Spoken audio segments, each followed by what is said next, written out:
I felt awful before coming the first time.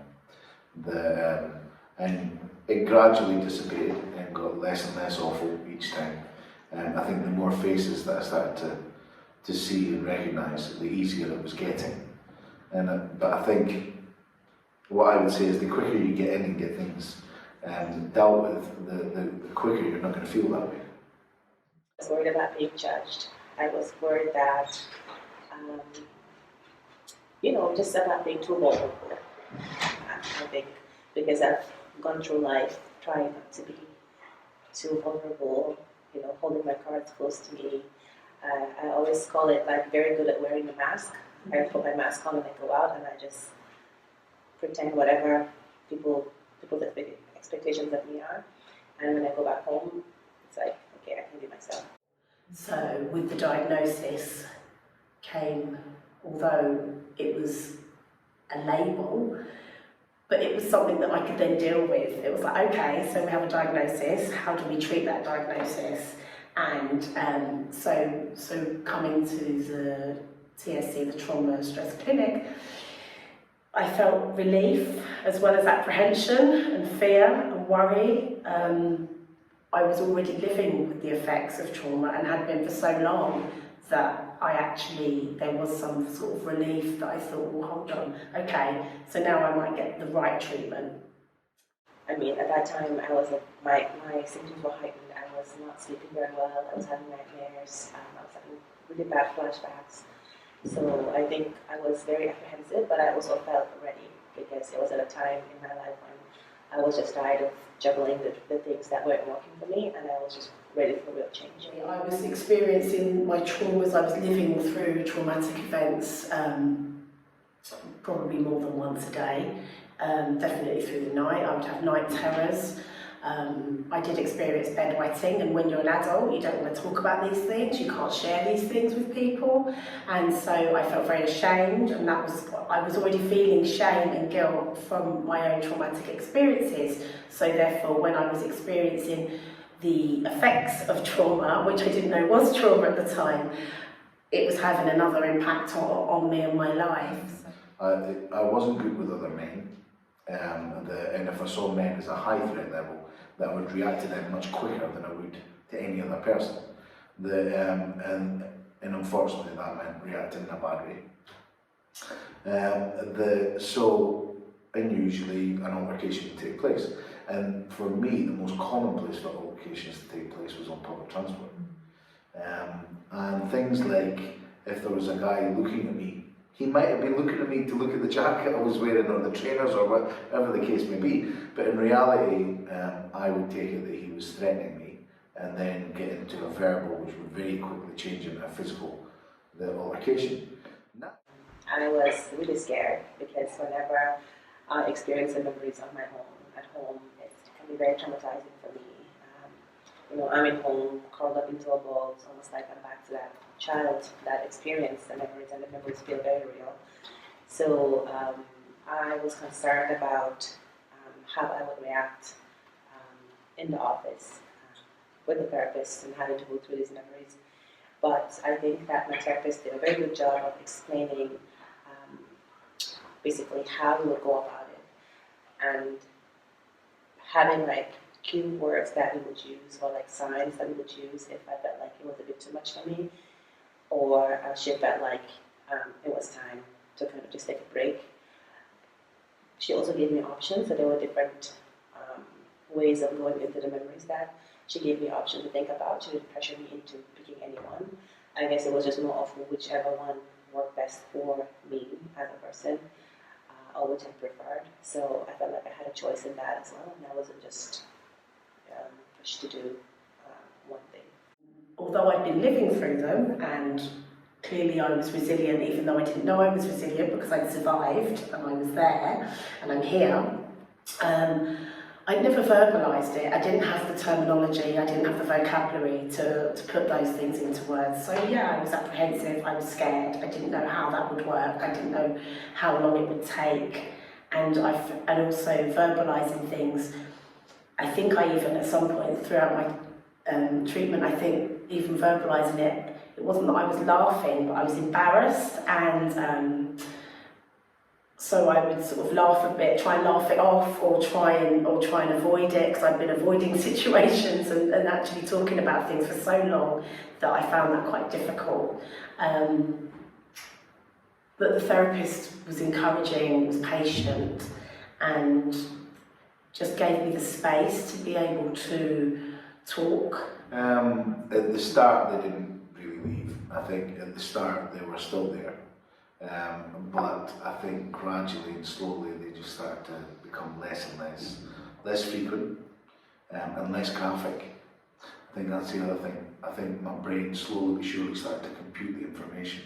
I suppose the difference is if you're thinking, I don't want to go into specific traumas, but if you're thinking about a traumatic situation at its pinnacle, it's going to take the most energy from you and it's going to be awful.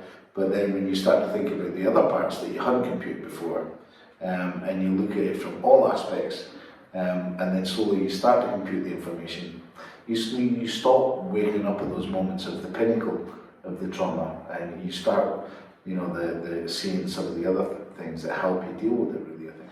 I was a little bit guarded. I was trying to see if this therapist was really listening to everything I was saying, and if they really understood some of the cultural background and things that, came with my story. And I think once we developed that trust, it was easy for me to open up. I think the one thing that she said to me that stuck with me was, just try to show up. And if you have a day where you wake up and you don't feel like coming or talking, you could just come and tell me you don't feel like talking, and then we'll talk about that. And we don't have to talk about anything. So I think, for me personally, that stuck with me. And I made it a point to just be here. Even if I wasn't feeling like today I don't want to talk about trauma, I just showed up. And sometimes we talked about other stuff that somehow wasn't really related to the trauma, indirectly related to the trauma. So that was good for me. So it was ups and downs. Sometimes I felt like, yes, I am making progress. And there were times when I felt just, really down and thinking, how long is this going to take? I was hoping to be done with this by now. But I think that all comes with my personality and how hard I can be on myself with thinking that there has to be a start and end to stuff. And understanding that it's a journey. So it wasn't linear by any means. It was, up and down. But I think that there was a time when it was almost like I saw the light at the end of the tunnel. And the light was shining. And I said to myself that there is hope. Yeah. I did public transport sessions. And I can remember them being the closest to the actual threat levels that I would feel on a regular basis. I had some situations personally where I did things I wasn't proud of. I took situations at face value and acted inappropriately. Now, there's none of it. It's completely gone. And I can remember asking the question, when we were doing the public transport sessions, I can remember asking, what is there in place to stop me from having an altercation whilst I'm going through these sessions now, and hearing the answer, nothing. And thinking, oh my God, there's nothing there to stop me kicking off with someone, and then realise, but wait a minute, there's nothing there to stop me kicking off with someone in day-to-day life either. So what's the difference? And it just goes to show that the sessions are not games. It's not, we're not here to talk about, the things as if it's, you're talking about a toilet. We're here to deal with real situations. It was just overwhelmingly profound. I'd never had this kind of treatment before. Until I'd finally been diagnosed with the right diagnosis and been offered the treatment at the trauma stress clinic. I'd never heard of the trauma stress clinic, and I didn't even know trauma treatment existed. And I'd had counselling and therapy over the years, and I didn't even know there were different forms of therapy or counselling. But I knew that the therapy I'd had before might have been a very short-term help, having someone neutral to speak to and visit. The difference was I was going to counselling before over the years. I would turn up each week, I'd have my hour appointment, we would rehash different things. Sometimes I talk about stuff, sometimes I didn't. So I'm still holding on to a lot of what happened because I hadn't been given the opportunity to work it out and understand it and unravel it. Yeah, there has been. I think towards the end, how I really realized that I was getting a lot better was that I wouldn't have them as often as I did in the beginning anyway. But maybe I would have them like once in a while. But even in the past, the once in a while was enough to really cripple me for like days. Mm-hmm. And now I can be on a bus and I'll have a flashback and it's okay. You know, I tell myself it's okay. It's something that happened, but it has no control over you now, and that you're safe and everything's fine right now. That I spend time now looking at my wife and children. I spend time now enjoying my property instead of guarding it. You know, there is a massive difference. I come into a room now and I see people and I start to go, oh, I like those trainers. You know, it sounds so stupid, but actually I'm seeing other people with what looks like symptoms of PTSD and not looking at myself the same way. That's the difference. My brain's free. I was a completely different person to where I am now, and yes, I still live with the effects. I have the tools now to be able to manage that.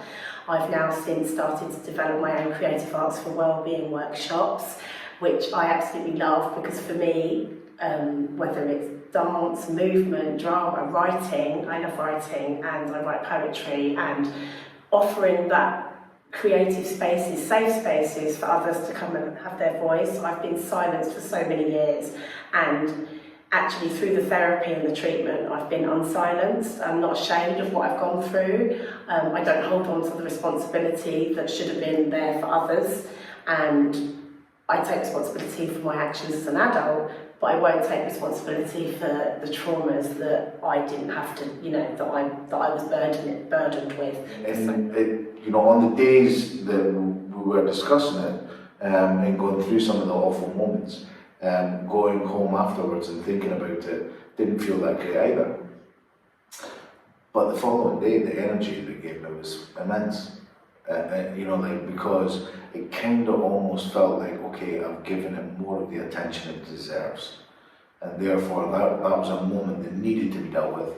That it's the only way that you can let it go through. You know, it's got to pass through, isn't it? Because what we do with PTSD is we just hold everything there, and so it comes to this point, and then you hold it and don't let it go. And I think the therapy allowed it to go, you know, to be sort of ease some of that tension, really. Frees your space in your mind, effectively. Yeah, I think talking about it, yeah, absolutely. It's difficult, but through finding the right terminology and being able to communicate it to yourself through the therapist and find and learn about what's been going on for you, it's very empowering, and it's going to, you know, you're already living with it, you're already listening to it, you're already living it with it every day. So to come into a space whereby you're able to, you know, we're humans, we shift, everything shifts all the time. So being able to be in a space where you're being given the tools, your toolbox for well-being and self-nurturing and self-care, and being able to manage the way that you navigate your way through life is absolutely 100% like vital for anyone that's gone through any form of traumatic experience. Well, I will tell them that first off, for me personally, I was never able to talk about the trauma without crying. I could never even get myself to talk about it in the beginning, because I think the more I talked about it, the more empowered I felt. And it wasn't a secret that I felt ashamed of, that I had to hide anymore. And I think that there is strength in that. The trauma memories will still be there, but they will not hold you captive anymore. You will be able to say, yes, it happened. Yes, it was not my fault. Because sometimes with all the trauma, you feel responsible. So with therapy and revisiting the memories and all the work that you do, you go through it's not just talking about the memory, you talk about feelings of feeling worthless, feeling of shame, feeling of blame, and all of that you touch on during therapy. So by the time you're done, you'll feel a sense of, like, I understand what happened, and I had no role in it. It was not my fault. And there's power in that. And I would say to anyone who would be coming to receive treatment, the trauma treatment, I would say that of course it's scary, that's normal, that's a normal response, but the trauma that you've lived through, that you've survived, is impacting your life every day, and this is an opportunity for you to be nurtured, held in a safe space with professionals that understand what you've been going through. The staff are all compassionate to your experiences, and this is a time for you to be able to come and receive the right support that you deserve, for you to be able to enable you to start rebuilding your life and move forward. Slowly. It's not something that happens overnight, it's a slow process, but you're worth it, and you're able to manage it and take back control of your own life. Well, I think firstly, if there's anyone that thinks that it doesn't work, then you should try it. Put your money where your mouth is, be brave enough to come and try it, and we'll see what you think at the end of it. And secondly, for those that feel that it maybe will work, but it's too much for them, then I would turn around and say you'd be surprised, because each of the little tools and tips that you get given along the way help you find the energy to deal with it. And I can tell you now that the relief of being able to pass that information on and no longer be holding it on myself allows you, it's like grief. You know, that if you're holding the grief of the loss of someone and just their grief, you never let it go, and you just feel awful about it. There's no chance to celebrate that person. When you've got the opportunity of celebrating the person and you're no longer holding on to the grief, it passes, and that person never goes, but the awful thoughts about that person, they do go, and you start to remember some of the nicer things. So that's how I would. I could look back at how far I've come and see the progress that I've made. And I think that made me really proud of myself, and really proud of sticking with it, because sticking with it is hard. There are challenges. Sometimes you want to give up and think it's not working because you expect it to be a quick fix, I guess. But this is something that's affected your life in such a huge way. So I think patience was one of the keys for me. The ups and downs were there, but I think that once I saw that light, I just realized that there is hope and things can change, and I just stuck with that. So there's something else that I'd like to mention as well.